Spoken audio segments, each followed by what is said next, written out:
ജന്തർ മന്ദറിലെ ഐതിഹാസിക സമരം ഉന്നയിച്ച ആവശ്യങ്ങളെല്ലാം അംഗീകരിച്ചാണ് കേന്ദ്ര സർക്കാർ കോക്രോച്ച് ജനതാ പാർട്ടിയുമായി സന്ധിയിലെത്തിയത്.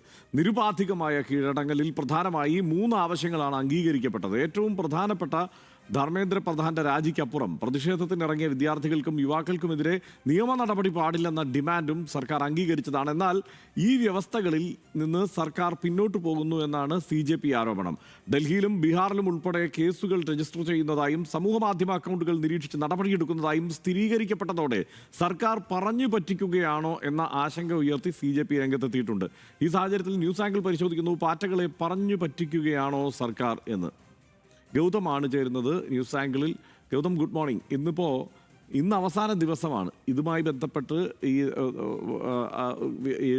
രേഖാമൂലം ഉറപ്പ് കൊടുക്കേണ്ട അവസാന ദിവസമാണ്. സർക്കാർ അങ്ങനെയാണ് വാഗ്ദാനം നൽകിയിരുന്നത്. പക്ഷെ അതിനു മുമ്പ് തന്നെ വ്യാപകമായ നടപടികൾ ഉണ്ടാകുന്നു. സംസ്ഥാന സർക്കാരുകൾ നടപടി സ്വീകരിക്കുന്നു. ഇപ്പോൾ ഉത്തർപ്രദേശ് പോലീസൊക്കെ അവിടെ ഭക്ഷണം വിതരണം ചെയ്ത ജുനൈദിൻ്റെ വീട്ടിൽ കാര്യമില്ലാതെ റെയ്ഡ് നടത്തുന്നു എന്നുള്ള സ്ഥിതിയുണ്ട്. മറ്റെല്ലായിടത്തും സോഷ്യൽ മീഡിയ അക്കൗണ്ടുകൾ ഏതാണ്ട് 14,000 അക്കൗണ്ടുകൾ പ്രാഥമിക ഘട്ടത്തിൽ തന്നെ ഫ്രീസ് ചെയ്യപ്പെടുന്ന സാഹചര്യം ഉണ്ടായി എന്നുള്ള ആരോപണം ഉയരുന്നു. അപ്പോൾ ഇത്തരം പ്രതികാര നടപടികളിലേക്ക് ഒരു ഭാഗത്ത് സർക്കാർ കടക്കുന്നു, പറഞ്ഞു പറ്റിക്കുന്നു എന്നുള്ള ആരോപണവുമായി CJP രംഗത്ത് വരുന്നു.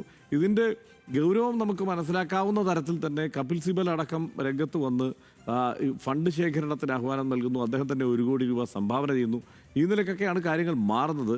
എങ്ങനെയാണ് ഇപ്പോൾ പ്രതീക്ഷിക്കാവുന്നത്? പറഞ്ഞു പറ്റിക്കുകയായിരുന്നോ ഈ പാറ്റ സമരത്തെ?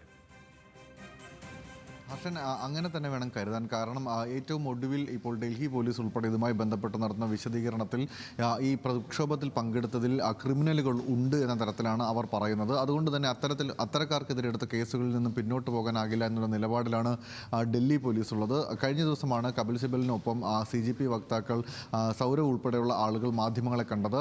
ഈ പ്രതിഷേധവുമായി ബന്ധപ്പെട്ട് നമുക്കറിയാം വലിയ തരത്തിലുള്ള സംഭവ വികാസങ്ങൾ ഉണ്ടായിട്ടുണ്ട്. പ്രത്യേകിച്ച് ബീഹാറിൽ ഉൾപ്പെടെയുള്ള സംസ്ഥാനങ്ങൾക്കകത്ത് വിദ്യാർത്ഥികൾ തെരുവിലിറങ്ങി പ്രതിഷേധിക്കുകയും വലിയ തരത്തിലുള്ള നാശനഷ്ടങ്ങൾ ഉണ്ടാകുന്ന സാഹചര്യമൊക്കെ ഉണ്ടായിരുന്നു. അതൊരു ഏറ്റുമുട്ടൽ സ്വഭാവത്തിൽ മുന്നോട്ട് പോകുന്നതിൻ്റെ ദൃശ്യങ്ങൾ ഉൾപ്പെടെ പുറത്തു വരികയും ചെയ്തിരുന്നു. മാത്രമല്ല, ഈ പൊതുമുതൽ നശിപ്പിക്കുന്നതുമായി ബന്ധപ്പെട്ടുണ്ടായ പല സംഭവങ്ങൾക്കകത്തും പോലീസ് തന്നെ നേരിട്ട് കാര്യങ്ങൾ ചെയ്യുന്നതായിട്ടുള്ള വീഡിയോകൾ പുറത്തുവിട്ടുകൊണ്ട് CJP ആ സമയത്ത് തന്നെ പ്രതിഷേധവും ഈ വാർത്തകളും പുറത്തുവിടുന്ന അവസ്ഥയും ഉണ്ടായിരുന്നു.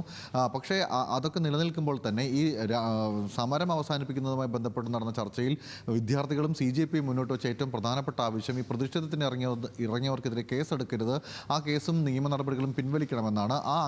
ആ ആവശ്യം കൂടി അംഗീകരിച്ചുകൊണ്ടാണ് സമരം ഒത്തുതീർപ്പിലേക്ക് എത്തിയത്. പക്ഷേ അതിനുശേഷം എടുത്തിട്ടുള്ള നടപടികൾ ഈ സമരക്കാർ പിരിഞ്ഞുപോയി എന്ന് ഉറപ്പാക്കിയതിനു ശേഷം സംസ്ഥാന തലങ്ങളിൽ നടന്ന പ്രതിഷേധങ്ങളിൽ പോലും കേസെടുത്തുകൊണ്ട് മുന്നോട്ട് പോകുന്ന സാഹചര്യമാണ് നിലവിലുള്ളത്. ഇത് വിദ്യാർത്ഥികളെയും അതോടൊപ്പം തന്നെ യുവാക്കളെയും പല രീതിയിൽ ബുദ്ധിമുട്ടിക്കുന്നതിനുള്ള തുടക്കമാണ് എന്ന് CJP തിരിച്ചറിയുന്നുണ്ട്. അതുകൊണ്ടാണ് അത്തരം പോലീസ് നടപടികൾക്കെതിരെയുള്ള നിയമസഹായവുമായി മുന്നോട്ട് പോകാൻ CJP തീരുമാനിച്ചിരിക്കുന്നത്. ഇതിൻ്റെ ഭാഗമായി സാക്ഷിയുടെ പേരിൽ, അതായത് ഈ പോലീസ് അതിക്രമത്തിൽ ഗുരുതരമായി പരിക്കേറ്റ് ചികിത്സയിൽ കഴിയുന്ന സാക്ഷിയുടെ പേരിൽ ഒരു വെബ്സൈറ്റ് ഉണ്ടാക്കി ആ വെബ്സൈറ്റിലേക്ക്, ആ പേജിലേക്ക് ഈ പരാതികളൊക്കെ എത്തിച്ചുകൊണ്ട് അതിനെ ഒരു കേന്ദ്രീകൃത സ്വഭാവത്തിലേക്ക് കൊണ്ടുവന്ന് അവർക്ക് ആവശ്യമായ നിയമ നടപടികൾ സ്വീകരിക്കാനാണ് ഇപ്പോൾ തീരുമാനിക്കുന്നത്. അതോടൊപ്പം ഒരു കാര്യം കൂടി CJP പറയുന്നുണ്ട്. നൽകിയ വാഗ്ദാനങ്ങളിൽ നിന്ന് പിന്നോട്ട് പോകുന്ന സാഹചര്യം ഉണ്ടാവുകയാണെങ്കിൽ വീണ്ടും പ്രതിഷേധത്തിലേക്ക് പോകേണ്ടി വരുമെന്നതാണ് CJP വ്യക്തമാക്കുന്നത്. ഇതിൽ നിന്നൊക്കെ നമുക്ക് വായിച്ചെടുക്കാവുന്നത് കേന്ദ്ര സർക്കാർ ഈ സമരം അവസാനിപ്പിക്കുന്നതിന് ധർമ്മേന്ദ്ര പ്രധാന്റെ രാജിയിൽ അംഗീകരിച്ചെങ്കിലും തുടർന്ന് പ്രതികാര നടപടിയുമായി മുന്നോട്ട് പോകുന്ന സാഹചര്യം നിലനിൽക്കുന്നുണ്ട്. കാരണം രാജി ഉണ്ടാക്കിയ രാഷ്ട്രീയപരമായ തിരിച്ചടിയും ക്ഷീണവും അത് മറികടക്കുന്നതിന് ആവശ്യമായിട്ടുള്ള നടപടികൾ സ്വീകരിക്കപ്പെടേണ്ടതുണ്ട് എന്നുള്ള ഒരു ആവശ്യം അത് പാർട്ടിയുടെ ഉള്ളിൽ നിന്ന് തന്നെ, അല്ലെങ്കിൽ RSS ഉൾപ്പെടെയുള്ള സംഘടനകൾക്കുള്ളിൽ നിന്ന് തന്നെ ഉയർന്നു വന്ന സാഹചര്യം നിലനിൽക്കുന്നു. ഒപ്പം ഈ പ്രതിഷേധം നടത്തിയത് യുവാക്കളും വിദ്യാർത്ഥികളുമാണെന്ന് പൊതുവെ നമുക്ക് വിലയിരുത്താനുള്ള സാഹചര്യം ഉള്ളപ്പോൾ തന്നെ ഇതിന് പിന്നിൽ ചൈനീസ് ബന്ധമൊക്കെ ആരോപിച്ചുകൊണ്ട് ഓർഗനൈസർ ഉൾപ്പെടെ ലേഖനങ്ങൾ എഴുതുന്ന സാഹചര്യത്തിൽ സ്വാഭാവികമായും ഇത്തരം നടപടികൾ പ്രതീക്ഷിക്കപ്പെടും, വരും ദിവസങ്ങളിലും ഉണ്ടാകുമെന്നുള്ളൊരു പ്രതീക്ഷ അങ്ങനെ വേണം നമുക്ക് വിലയിരുത്താനായിട്ടുള്ളത്. എന്തായാലും നിലവിൽ നിയമ നടപടികൾ നേരിടാനുള്ള സജ്ജീകരണത്തിലേക്ക്, സംവിധാനത്തിലേക്ക് CJP പോയിട്ടുണ്ട്. സർക്കാർ പറഞ്ഞു പറ്റിക്കുകയാണ് എന്നുള്ള നിലപാടിലാണ് CJP ഉള്ളത്. അത്തരത്തിൽ ശക്തമായ നടപടി തുടർന്നാൽ വീണ്ടും പ്രതിഷേധം ആരംഭിക്കാനും CJP ആലോചിക്കുന്നുണ്ട്. ഹർഷൻ, ഗൗതമാണ് ന്യൂസ് ആംഗിളിൽ എത്തിയത്.